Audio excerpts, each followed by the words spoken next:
Hello and welcome back to the Fastest Podcast. I'm your host Jazz, and today with me I have Dogra and Bianca. We cover Hello. from the greatest overtakes to the fastest pit stops.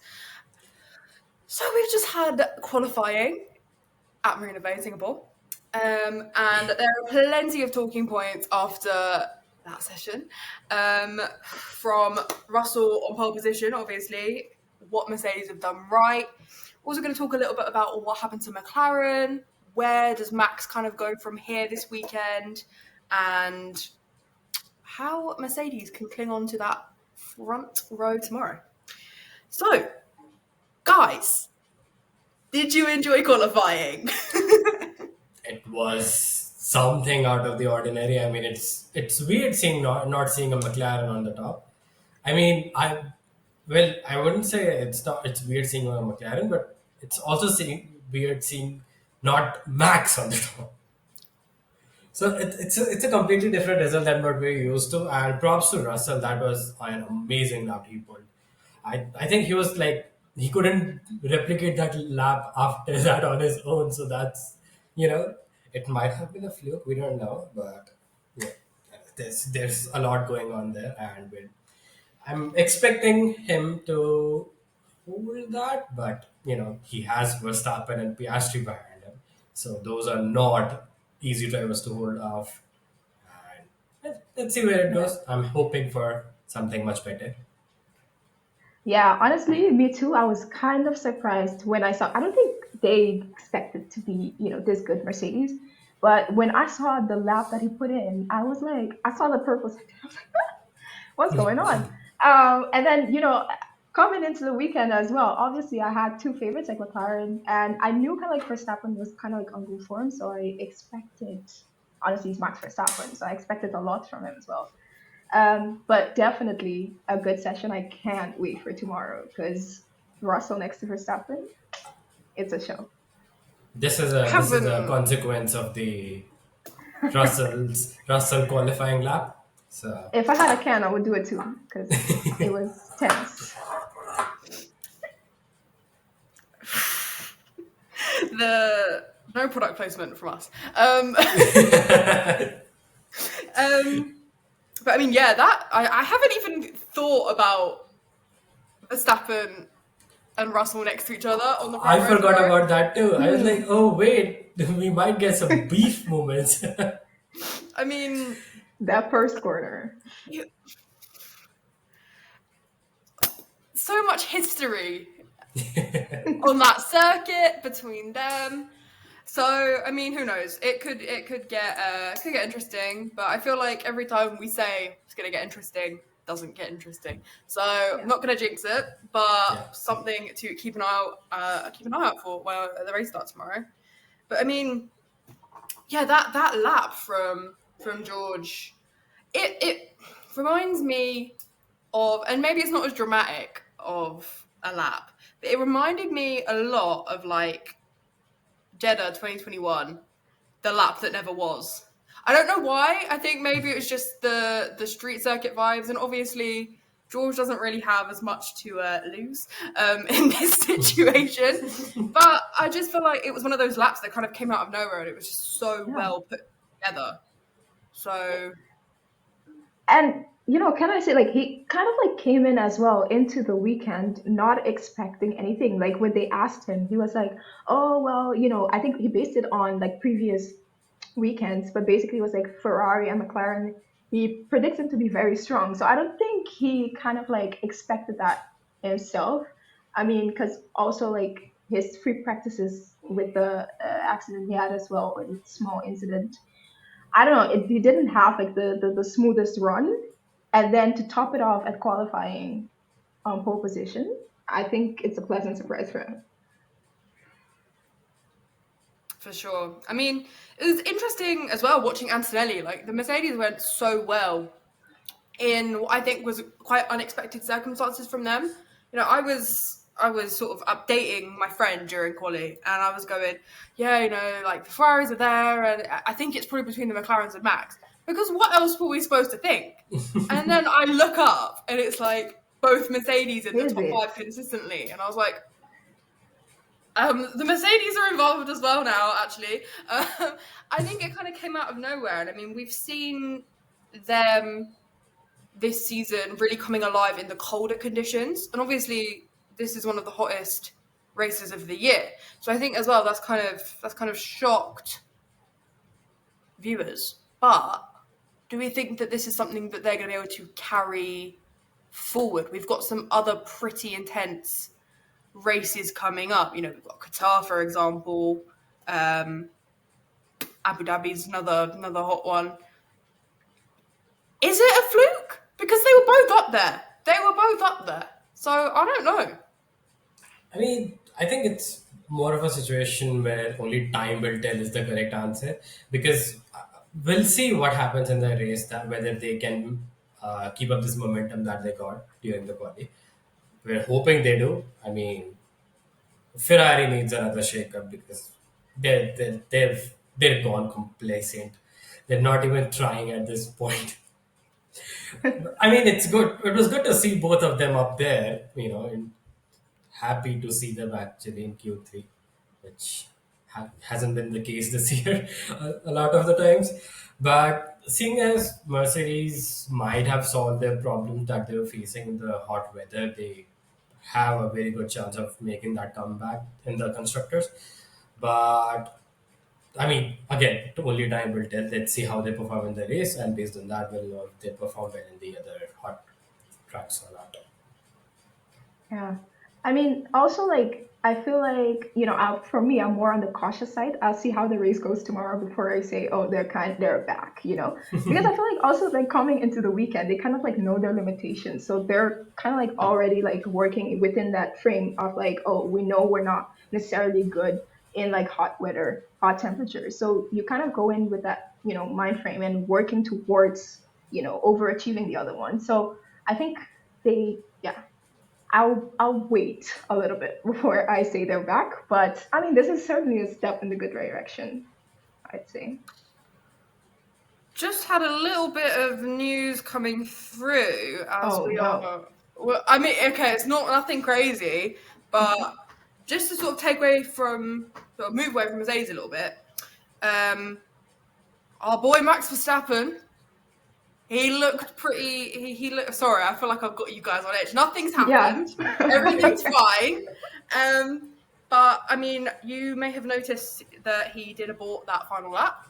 Yeah. And there was a little bit of irritation on the radio from GP, his engineer. Seems like Max Verstappen is not very happy with Lando Norris. Ooh. Maybe some slight suggestion of impeding. Oh no. Now, I saw that on board. It looked like, I think it was Lando going into the pit lane. Not about 2 seconds ahead of Max. Didn't look to me like he'd done anything wrong. That's just your notice bias. No, it's not. I'm a professional, man. Come on. But Max has basically said, Max said to the interviewer after qualifying, that's what happens when a car in front of you is cruising 2 seconds ahead. So that's noted and will be remembered as well. Fighting words from Max Verstappen. Oh boy. We know Max Verstappen can hold the grudge. And then there's more. There's more. I'm keeping you guys on the edge here. Interviewer asked, "Who was that?" Max goes, "Not Oscar." Oh. There's tea, guys. As far as I know, I don't think Oscar has had beef with anyone during the entire time. Except Norris. Carlos Sainz. One-sided beef, but he's always mad at Sainz. Always mad at Sainz about something. Always. I don't recall, but you guys should pay closer attention. There's been so many really snippy comments that he's made in the car about Sainz. I don't think it's anything serious, but it's one of those things where it happens so frequently. Right. especially in like a practice session, they love a little bit of a tension. But yeah, I mean, I only checked my phone to see if we've heard anything about those yellow flag infringements, and it seems that the FIA have still not come to a conclusion on that. Who was noted for the infringements? Quite a few of them. So, Do you have a list?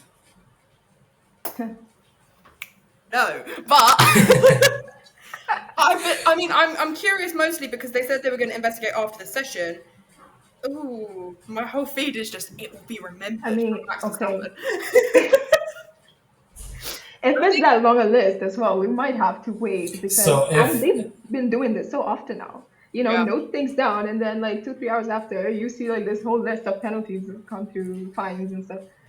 We'll see. Imagine Norris and Piastri going to the final race with just like 2-3 point difference, and Verstappen is like, I'm gonna hit Piastri. Whoop! Takes himself and both Norris out of the race. I got this.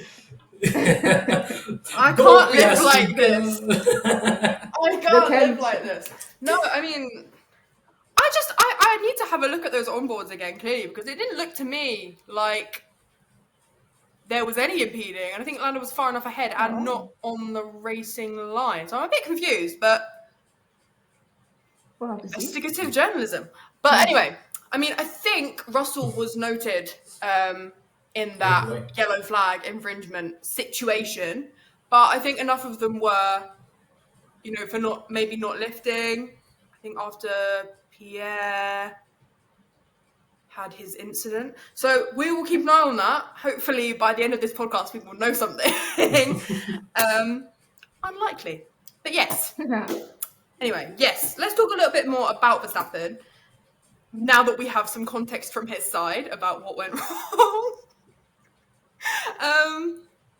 It looked, I mean, my money was on him today. Yep. Yeah, I think we're all on the same page about that. Yeah, like coming into like he's had at this point 2 strong weekends, and we know Max Verstappen is Max Verstappen, right? He seems also like even after the GT3 thing, he's like having this kind of like momentum right now, and I feel like he's a driver that kind of like thrives on that sort of momentum as well. Yeah. So once he's like he's in the zone, and I feel like I kind of like came into the weekend also kind of like expecting just pole position from him. He seems to have the car under him. I think like they talked about like an upgrade to the front wing as well. I'm not sure if it's only to his car because they only they didn't put it on Tsunoda allegedly. But he seems to have the car under him now, and a confident Max is dangerous. A dangerous Max. Yeah, a danger to Lando Norris apparently.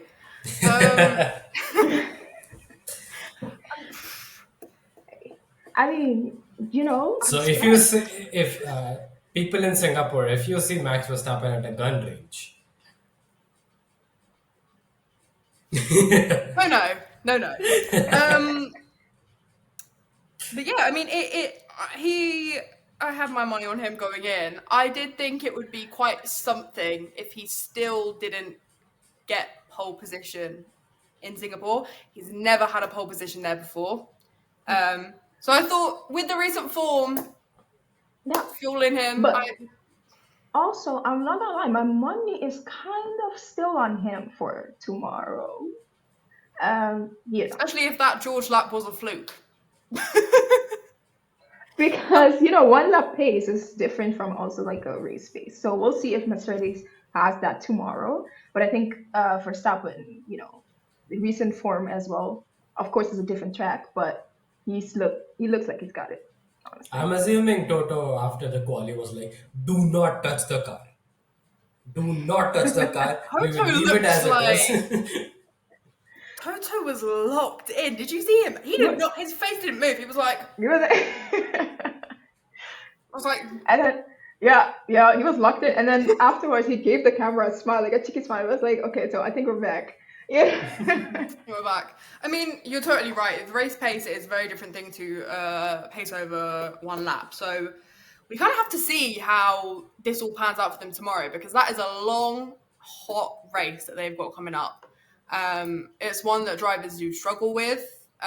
So it's good though. They've got those cooling fireproofs this weekend. Seen a lot of them taking those on. So that's, I think, hopefully something that's gonna be helpful tomorrow in the race. Hopefully Especially it's after not last itchy. year. Yeah. I Nice and heard cooling. Hamilton said it was itchy. Give the man a break, guys. Come on. Honestly. But I think I'm with you. I think tomorrow it'll be interesting as well to see if Piastri can sort of take advantage of the fact that Verstappen has a hit out on the guy in front of him and Lando behind him. So Is using that term correct? As a hit out on Norris? You make it sound like an assassin or something. you just said he might be seen at a gun range. So Taking out his anger on targets, you know? well, yeah. I mean, Piastri is quite interestingly placed, I think, for that race start tomorrow. What do you guys make of what happened to McLaren today? Because Lando in Q1, Q2 was putting in some performances. You know, that those first few laps he did, I was like, okay, and no, and it just progressively went downhill from there. Yeah. And then Oscar seemed to be kind of struggling in Q1 because of the yellow flag for someone moving out of the way, which Crazy. just another day in the office. But yeah, it kind of felt a bit not what we were expecting from McLaren. Yeah. I mean, for sure. Like, also, like, I've never, or so far this season, I feel like, I've never kind of like witnessed them kind of like gradually drop off so far, because they were like you said, in the practices, they were putting in some laps, and I was like, okay, so it's McLaren, they've got the fastest car this season. But then they kind of like went into qualifying, and then it just gradually got worse and worse. And I don't know where that came from. Might be the soft tire degrading too quickly. Yeah. But I mean, other people were also kind of like, well, you have to see their own strategies. Of course, they had their own, but I don't know if it was just me, but I felt like Oscar looked like he was really wrestling the car in a way that I feel like we haven't really seen this season. So I just wonder what's gone wrong there, because we've seen them at other circuits of this sort of nature,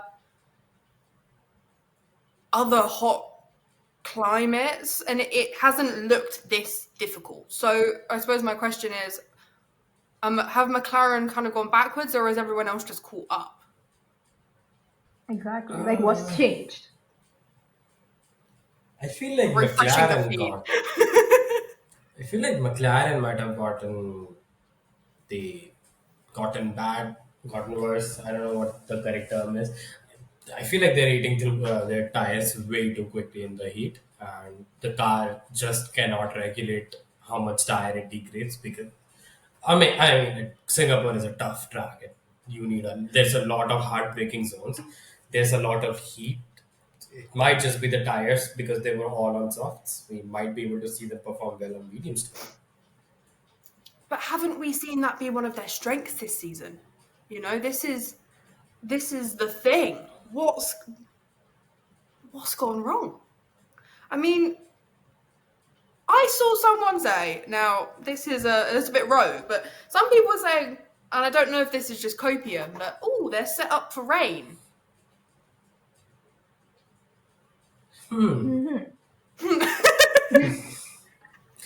That was rain even on? I guess the rain was on the cards on Monday, Right. but I don't think there is any hint of it in even the predictions anymore.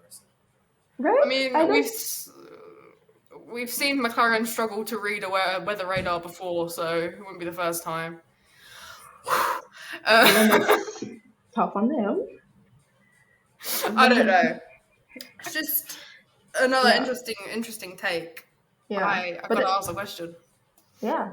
I mean, also, like, I've been wondering the same thing. I was like watching the qualifying with my sister as well, and I told her like the car looks like, especially on corner exit, it looks like they don't have like the control that they would want necessarily, kind of like control the rear. I'd say it's a bit twitchy as well. So I'm like, what happened in the time span of like these last few races? That it's this what you're clear favorites going into the weekend, and now they're in not even on the front row. So I honestly, I wasn't really sure what to expect from Piastri coming into this weekend because Baku was a tough day out for him. Yeah. And it was also just a tough day in general for the team. That was probably where both drivers have finished a race. No, that came out wrong. It's probably their worst race of the season. Because even though one of their drivers didn't finish the race, the other one didn't exactly capitalize very yeah. well. Nothing great really happened to them in Yeah. Baku. So I was interested to see how he would come into this weekend. Even Norris as well. He had pole last year. He won last year. Very dominant drive. He looked dominant going in. That went out the window, but I still wasn't really sure how Piastri would come into the weekend because we haven't really seen him have to deal with a situation like that. Bouncing back from a DNF where it really does count for him. Yeah. So I must say I was a little bit surprised that he wasn't looking more competitive. Yeah. What do we think about tomorrow? Tomorrow. Honestly, I think there is, Singapore is also a track where, sometimes it's hard to advance when you're in a certain position. So I'm not sure if it might be the same situation as it is in Baku. I mean, hopefully he doesn't crash, lap one. But I think they might have to fight obviously they're going to have to fight their way because they have like the Mercedes in front of them and also Red Bull who seem to have the pace. With Oscar, I think it's going to be, I don't know, a lot of fighting and a lot of good strategy. And he needs to kind of like put in those, be flawless basically to executing the race to kind of like achieve something, I'd say. But I don't know, man. We'll see. Honestly, my prediction. I don't do predictions anymore. Wait, Jazz, did you just get some devastating news? Yes. I got news, but I know I'm verifying the source before I reveal. This is the problem with these post-qualifying podcasts. We don't have all the pieces of the puzzle yet. No.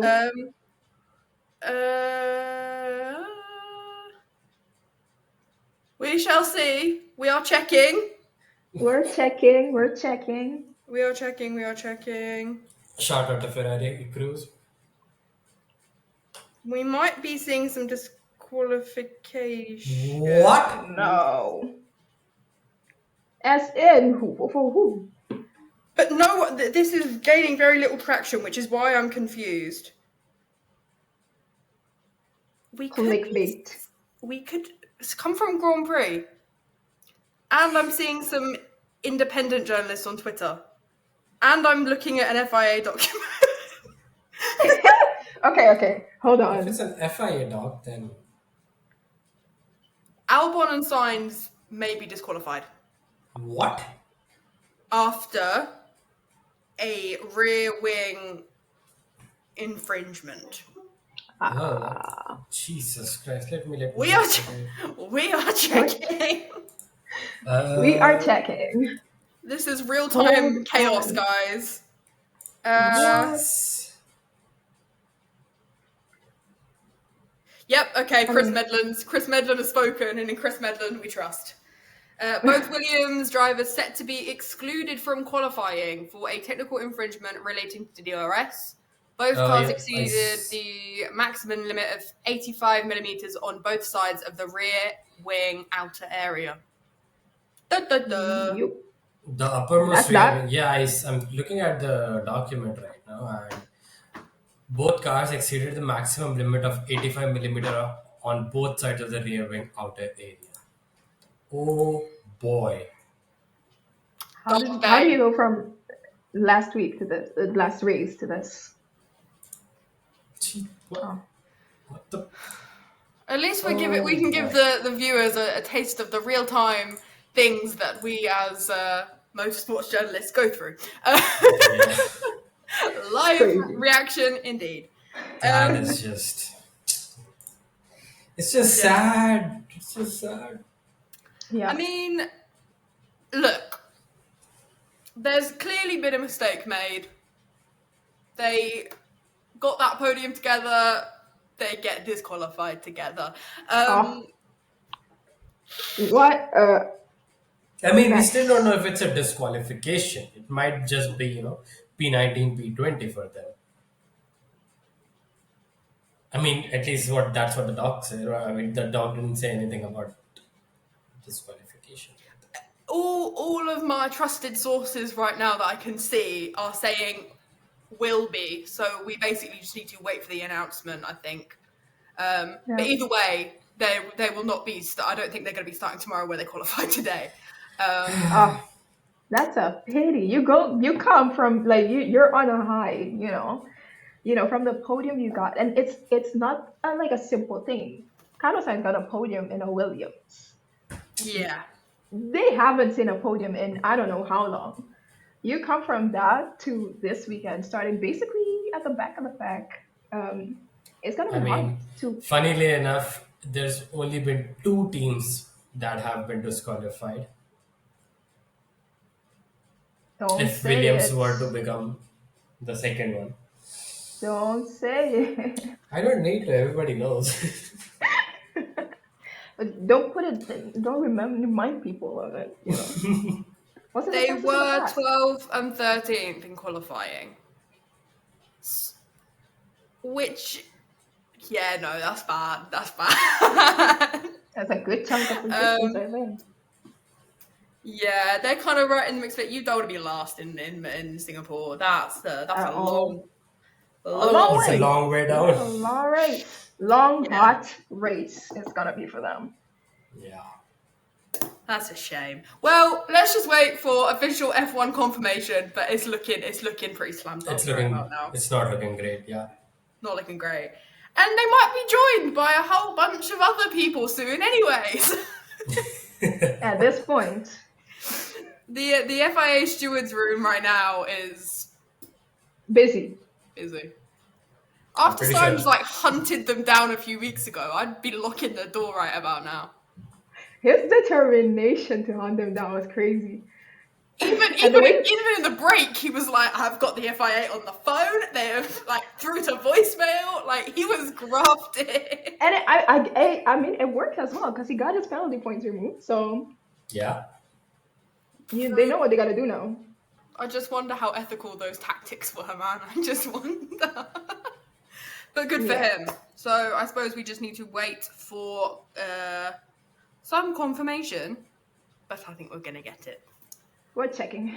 We are checking.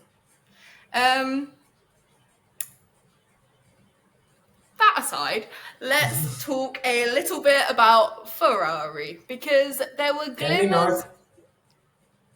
It's They just deserve their sad. moment too. There were glimmers of hope. There were glimmers of hope. I mean, Hamilton was P1 and Q1, so that was.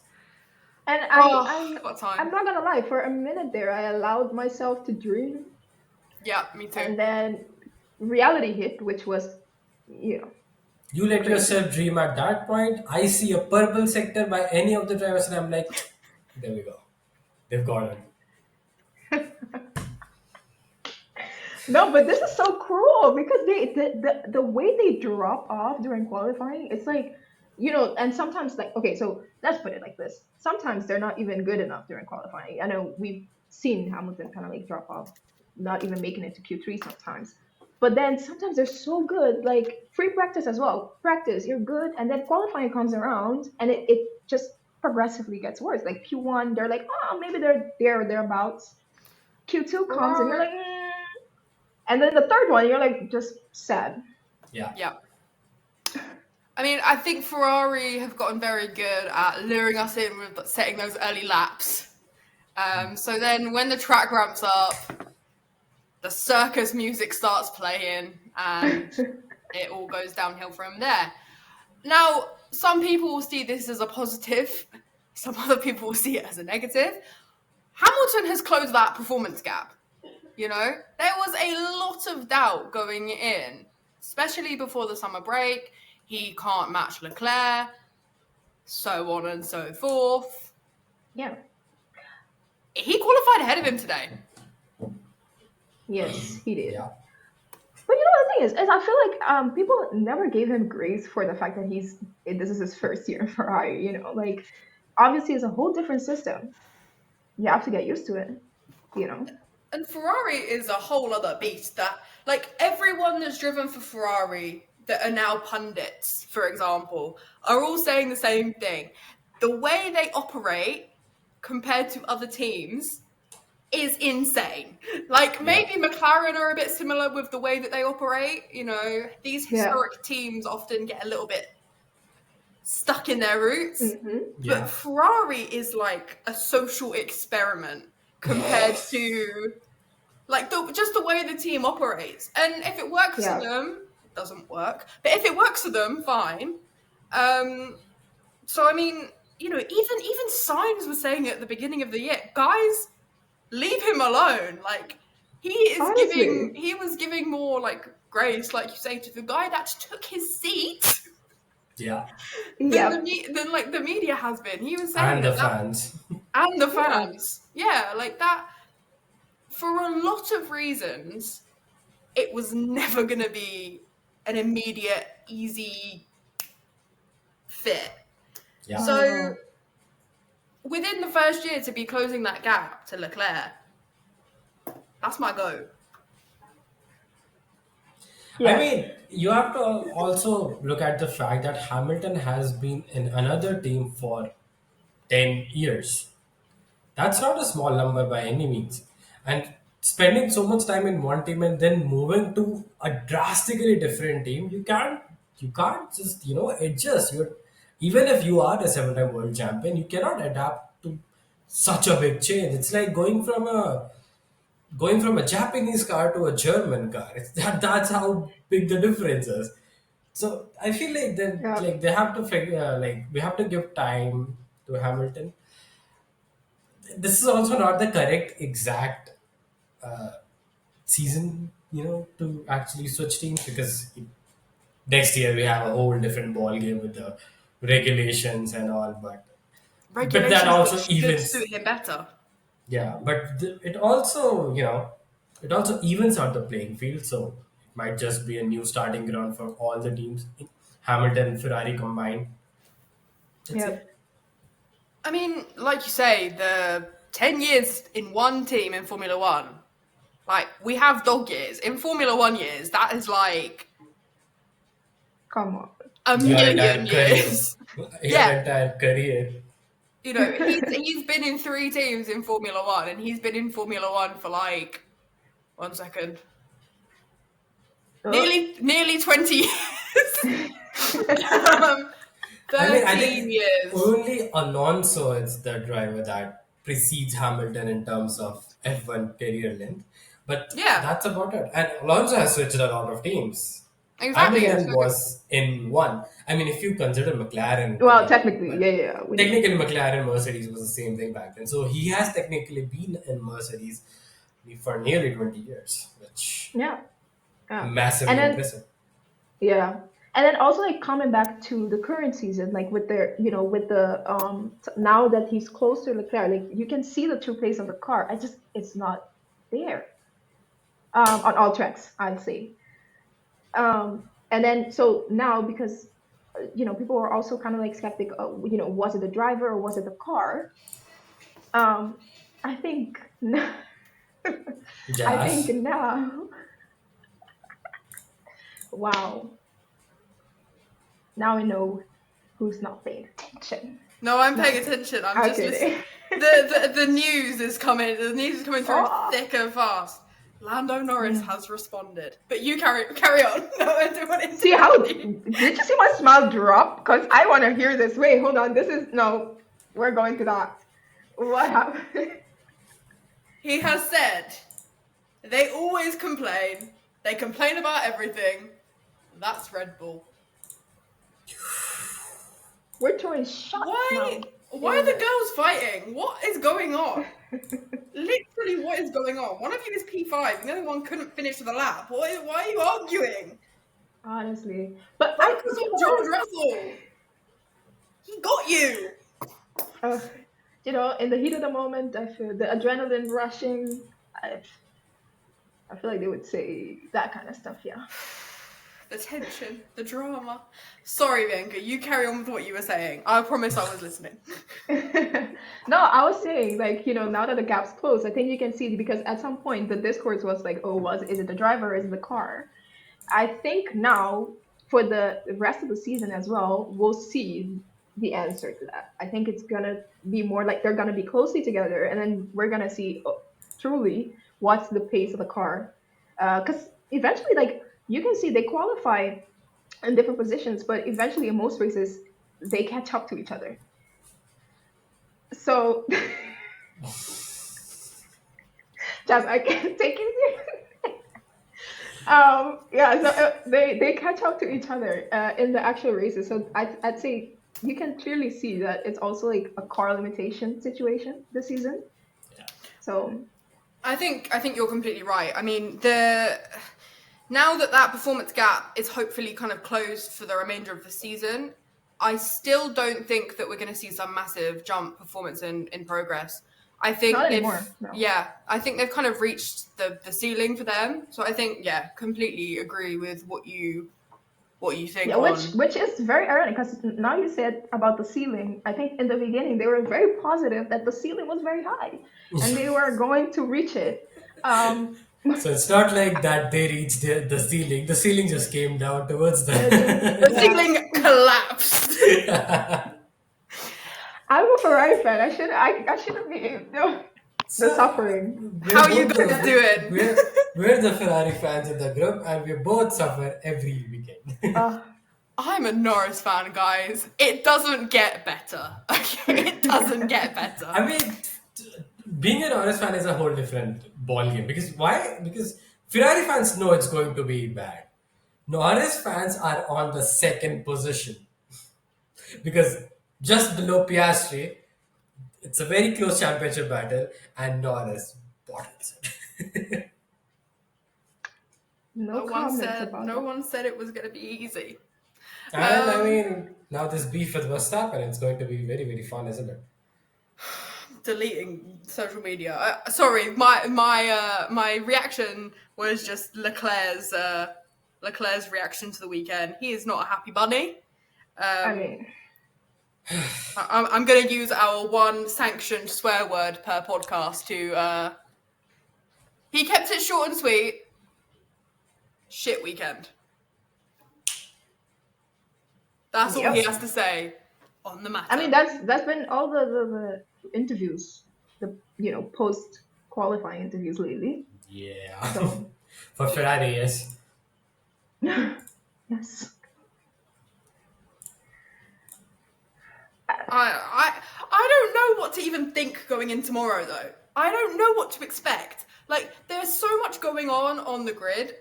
We will find out a bit more, hopefully, in the next few hours as well, about the possible yellow flag infringement. You've got McLaren out of position, I would say. Maybe not out of position. I don't know. That's happening. Ferrari are lurking in the background with their own set of issues. You got George Russell and Kimi Antonelli up there. Max Verstappen is angry, and they're right in the middle. What's gonna happen? Probably nothing. But all of this overshadows the fact that we have Bearman and Alonso in the top 10. And Hadjar. Hadjar has been in the top 10 for quite a while. Super happy about that. Yeah, Bearman is in a Haas. Yeah. Yeah, it's crazy. I mean, Alonso and Aston Martin, Alonso has had a pretty solid weekend.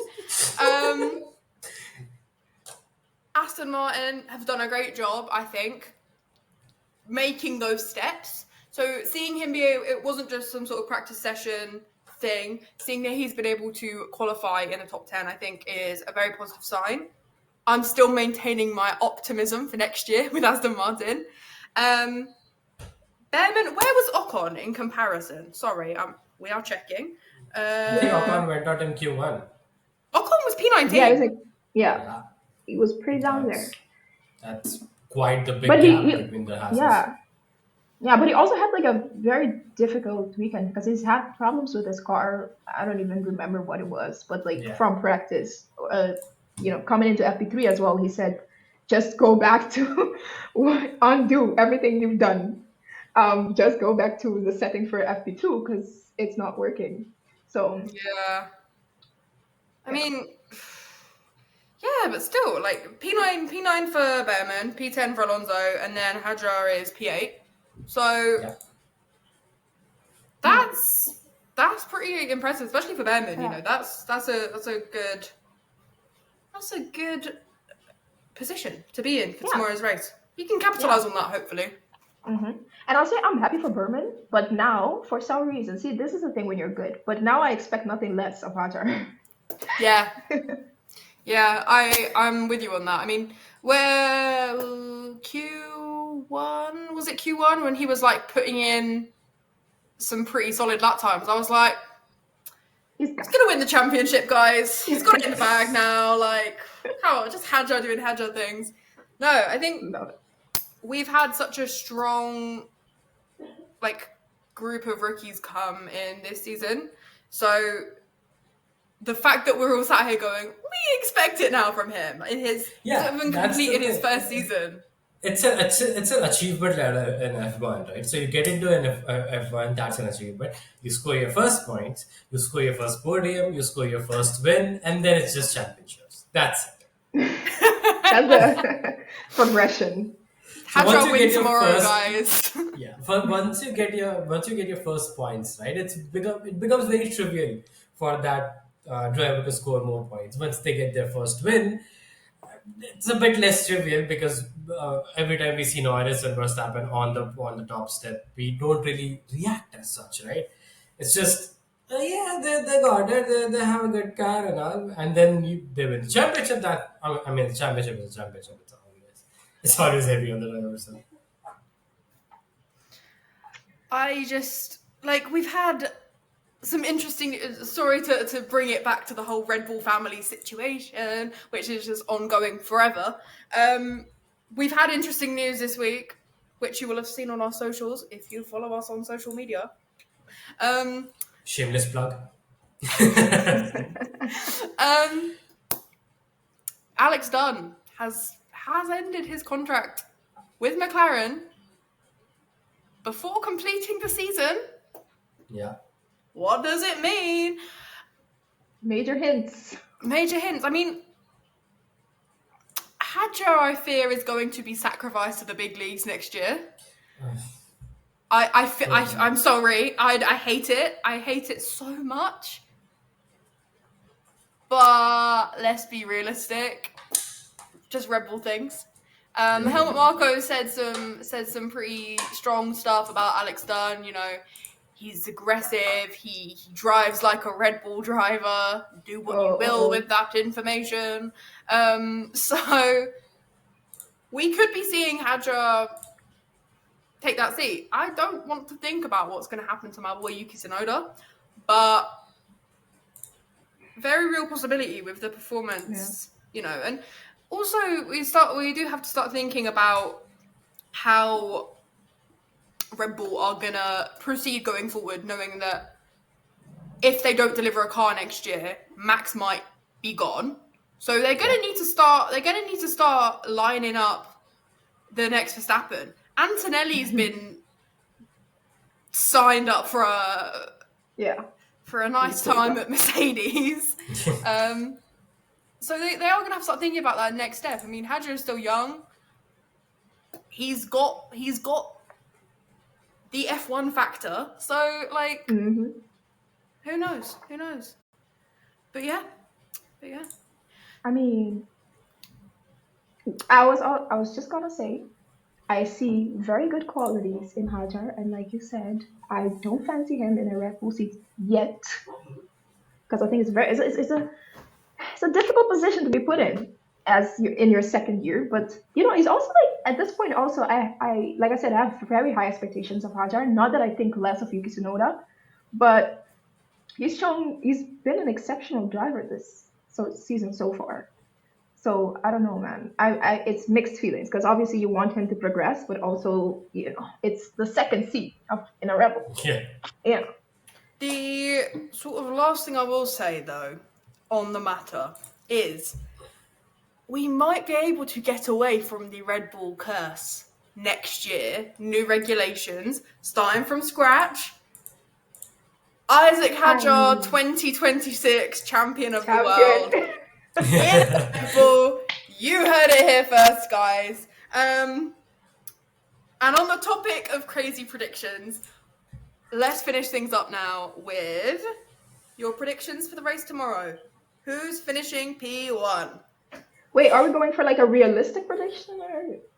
I'll take one of each. One realistic prediction for P1. One have fun with it prediction for P1. Okay, cool. So my have fun with it prediction is Lewis Hamilton. My realistic prediction is Verstappen or Piastri. Okay. Yeah, I hate to do this to you, Jazz, but I also honestly think it's gonna be Verstappen. I'm good with that. I'm good with that. She's not good with Piastri.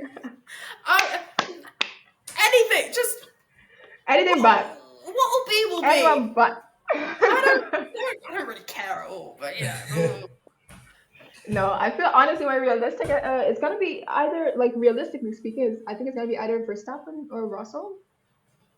If he manages to keep that race pace consistent, and then probably my not so realistic one is gonna be Hamilton. I'm rooting for 44 all the way, honestly. We'll see. Maybe I put something in the universe. Yeah, exactly. No, I mean, unrealistic. I would probably be like, yeah, Lewis. No, that is also an unrealistic prediction. Thank you for pointing that out. No, let's back Lewis. Let's back Lewis for the win tomorrow. Talked about it in our preview. That's something we would all really love to see this weekend. But realistically, if George can control the start of the race, I could see it happening for him. Singapore loves to throw up a crazy winner the last few rounds, so I'll take it if he can control the start. Otherwise, Max Verstappen, please. No, I just said it. I think it'll be funny. That's the only reason why.